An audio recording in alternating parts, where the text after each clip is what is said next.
السلام علیکم دوستو، کیسے ہیں آپ؟ امید کرتا ہوں آپ سب خیریت سے ہوں گے۔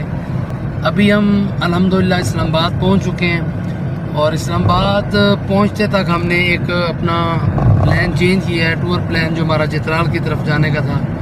اب ہم نے وہ ٹور پلان آزاد کشمیر کی طرف اپنے گاڑیوں کا رخ موڑ دیا ہے۔ وہ اس وجہ سے کہ چترال کا جو موسم ہے وہ ذرا گرم ہے۔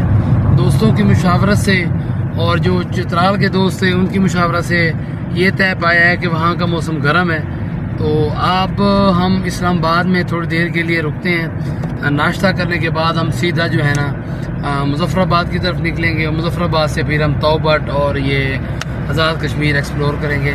جو وقتاً بوقتاً اپڈیٹ ہوں گی وہ آپ کو ملتی رہیں گی۔ یہ ہمارے جو ہے نا جی میاں اسد قریش صاحب، یہ ہمارے چیف آرگنائزر، چیف پلانر، جو کچھ بھی ان کو کہہ دیں ہمارے لیے کم الفاظ ہوں گے، وہ انہی کی توسط سے ہم اب اس ٹور پہ نکلے ہوئے ہیں، اور انشاءاللہ اس ٹور کو بڑے طریقے سے انجوائے کریں گے۔ باقی آپ کو اپڈیٹ انشاءاللہ وقتاً بوقتاً ملتی رہے گی۔ السلام علیکم۔